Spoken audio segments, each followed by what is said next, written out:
Hello my dear students, welcome back to my channel Learn English with Shambhu Mitra. Today we will learn 15 most important English idioms. Idioms. 15 idioms I will explain today with meaning and example so that it can help you to be fluent while speaking English.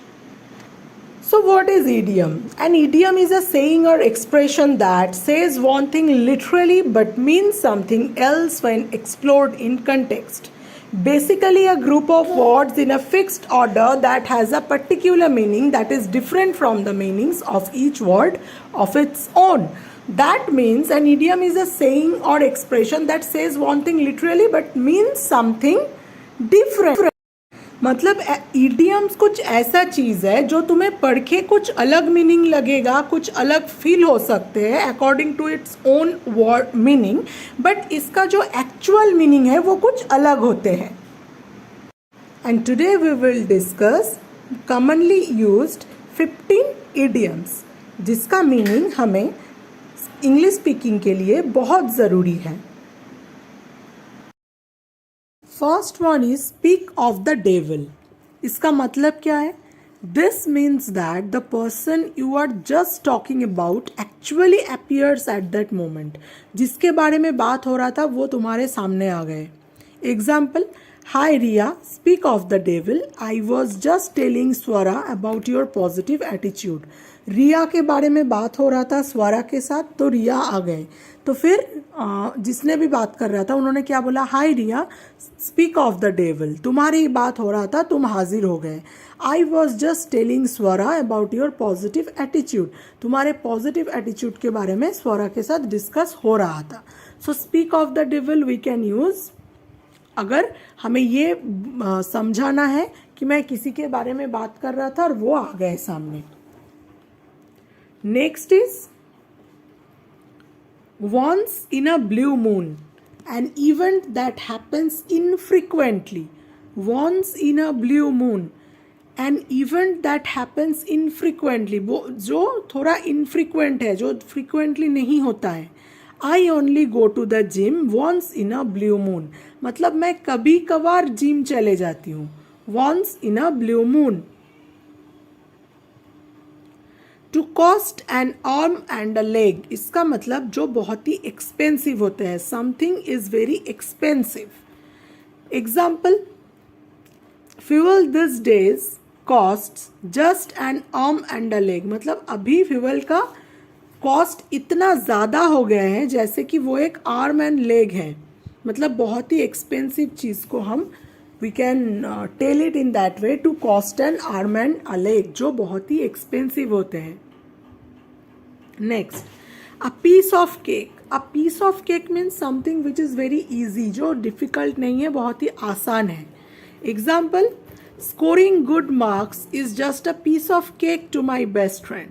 मतलब मेरे best friend के लिए good marks score करना बहुत ही आसान चीज़ें हैं. 5. Let the cat out of the bag. Let the cat out of the bag. इसका मतलब होता है to accidentally reveal a secret. अगर तुम कुछ छुपाने की कोशिश में था बट एक्सीडेंटली तुमने बोल दिया वो चीज़, वो हो जाते हैं let the cat out of the bag. Example, she finally lets the cat out of the bag about their wedding plans. Finally वो अपने वेडिंग प्लान के बारे में बता ही दिया. Let the cat out of the bag. 6. To feel under the weather. To feel under the weather means to not feel well. मतलब तुम्हारा तबीयत ठीक नहीं है, तुम कुछ अच्छा नहीं फील कर रहे हो, उसको हमेशा इस तरीके से बोलने की ज़रूरी नहीं है कि I am not well, I am not feeling well, I am sick, I am ill, in that way. Otherwise rather you can say some another sentence like to feel under the weather. Example, I am really feeling under the weather today. I have a terrible headache.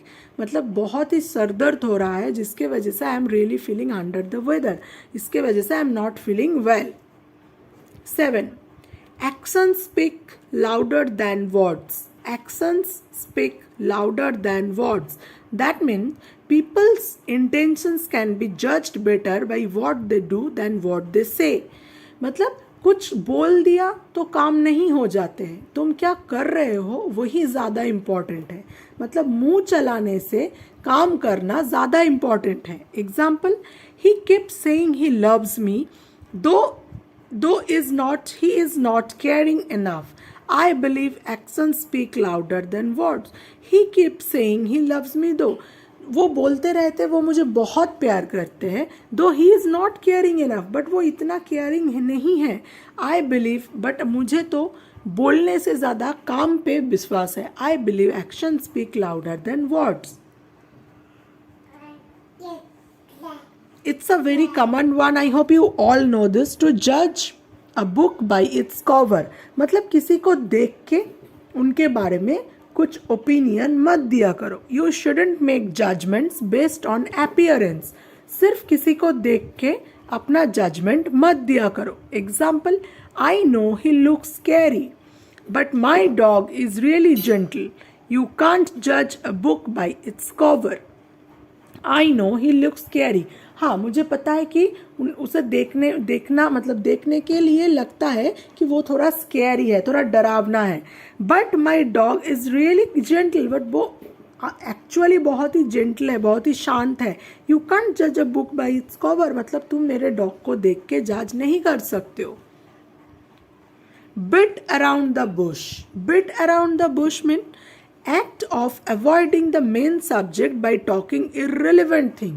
जब हम जो बात करना था उसे छोड़ के कुछ आसपास के बातों में ज़्यादा टाइम वेस्ट करते हैं, उसको बोलते हैं beat around the bush. Example, I wish my boss would stop beating around the bush and tell me what he really thinks of my product idea. I wish, मैं चाहती हूँ कि मेरा बॉस जो है मतलब फालतू के बातें बंद करके मुझे बताए कि what he really thinks of my product idea. मेरा जो प्रोडक्ट आइडिया है वो एक्चुअली क्या है, वो उनके बारे में बात करे, ना तो वो जो फालतू के बात कर रहा है वो करे.